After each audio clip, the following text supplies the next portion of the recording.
Europe 1 8h33, la revue de presse. Avec Natacha Polony. Bonjour Natacha. Bonjour Thomas, bonjour Julie, et bonjour à tous. Ce matin, une de vos journaux entre François Hollande et les patrons.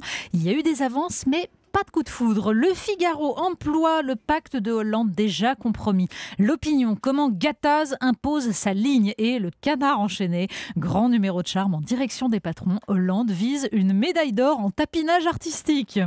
Mais parmi les entreprises françaises, il en est une qui focalise l'attention ce matin. Les Échos, Peugeot, le pari chinois. Le Monde, les Chinois au capital de PSA, les coulisses d'un sauvetage. Et l'Humanité, accord PSA donc FEG, un état pilote ou passager. Et puis, l'équipe partage sa une en deux ce matin. En haut, le PSG à Leverkusen et la qualification pour les quarts de finale en avril qui se rapproche, balade de printemps. En bas, les médailles de Sochi, collection d'hiver. On commence avec le couple du jour, François Hollande et Angela Merkel. Oui, après ses avances aux investisseurs étrangers, François Hollande soigne donc son idylle avec Angela Merkel. Le Figaro énumère les sujets qui seront abordés, tandis que Libération, lui, s'est focalisé sur l'un d'entre eux. L'idée d'une taxation des transactions financières, soutenue par 11 pays d'Europe, dont la France et l'Allemagne. Pierre Moscovici, précise même Jean Quatremer, a répété que la France souhaite une taxe qui soit ambitieuse. Conclusion de l'article, elle sera à peu près aussi ambitieuse que la loi bancaire parce que justement, comme la loi bancaire, les banques sont contre. Mais on découvre surtout que pour faciliter l'adoption de la taxe, la France et l'Allemagne proposent de la limiter à certains secteurs, soit les marchés d'actions et produits dérivés, soit les dérivés spéculatifs, secteurs dans lesquels, comme par hasard, se sont spécialisées les banques de l'autre, du voisin. L'amitié franco-allemande, c'est bien, mais il faut quand même pas exagérer. D'ailleurs, c'est en toute amitié que dans le Parisien, l'ambassadrice d'Allemagne en France nous explique que certes, l'État-providence français est parmi les meilleurs au monde, mais il faut se demander si nous sommes en mesure de payer ce système. Mais rassurons-nous, la France, dit-elle, est sur la bonne voie. Celle donc des réformes à l'allemande. On n'est pas sûr d'être rassuré. La gauche s'interroge sur son électorat ce matin. Oui, à l'approche des municipales, on se demande qui vote quoi en fait. Alors dans le Figaro, on trouve 2 pages sur ce vote musulman que François Hollande serait allé flatter en inaugurant hier un monument aux soldats musulmans morts pour la France.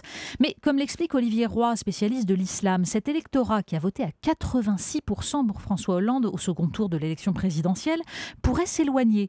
Une raison principale, dit-il, la progression sociale des jeunes générations qui, en accédant à la classe moyenne, deviennent plus libéraux économiquement, plus conservateurs sur le plan sociétal. Et puis, les débats sur le mariage pour tous, le genre, ont échaudé ces électeurs. Mais ils ne sont visiblement pas les seuls. Et c'est ce que suggère une très intéressante tribune dans Le Monde. Elle fait partie en fait d'un ensemble sur la famille, dans lequel le gynécologue François Oliven plaide par exemple pour le développement de la procréation médicalement assistée, qui est en voie de paupérisation en France, et même pour son ouverture aux femmes célibataires. Parce que, dit-il, certaines équipes étrangères qui pratiquent ces inséminations pensent que si la femme ne rejette pas a priori toute relation masculine, l'équilibre de ses enfants n'est pas menacé. Mais en fait, il faut lire à côté le texte de Pierre-Louis Rémy, délégué interministériel à la famille du gouvernement Jospin.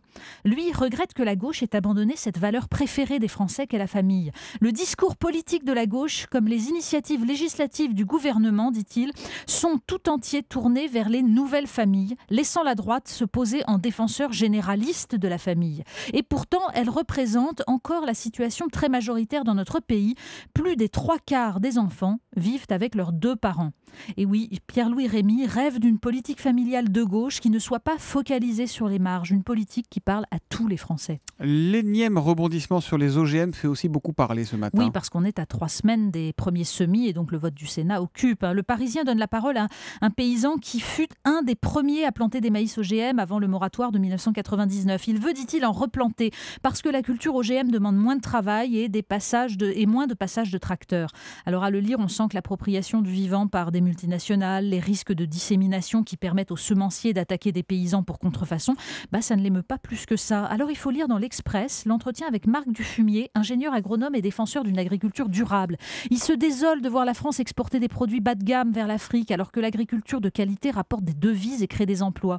Il explique que la baisse des rendements en culture bio est due à la présence autour d'une agriculture consommatrice de pesticides qui tue les insectes protecteurs et donc que le bio en se développant deviendra plus rentable. Il dénonce aussi le poids des lobbies et de leurs discours scientistes, alors que les dégâts sur la santé ne se verront que beaucoup plus tard. Mais les semis, eux, sont dans 3 semaines.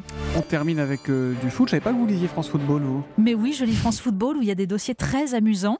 Et cette semaine, un dossier sur les grands cinglés de l'histoire du ballon rond, avec une sociologie délicieuse des dérèglements. Il paraît que les gardiens sont exubérants, les défenseurs sont plutôt violents. Et alors les attaquants, ils sont débauchés, alcooliques, etc. Mais il faut lire surtout dans SoFoot, ce récit de ce qui n'arrivera jamais au Parc des Princes, le jour de 1999 où un entraîneur du club de West Ham en Angleterre a fait entrer un supporter sur le terrain parce qu'il était à court de joueurs. Génial. Et le miracle qui se produit, Steve Davis marque un but. Le récit est absolument formidable. Cet homme-là vit encore avec ce souvenir, mais il conclut en disant « En fait, mon but a été refusé. J'étais hors jeu. J'ai couru jusqu'à l'arbitre et je lui ai dit « Salaud, tu as pourri mon rêve ». C'est à peu près ce que beaucoup d'entre nous pourraient dire aux politiques pour conclure les belles histoires électorales. En fait, c'est une phrase universelle. L'histoire ne dit pas s'il a pris un carton, non, après être rentré sur le terrain.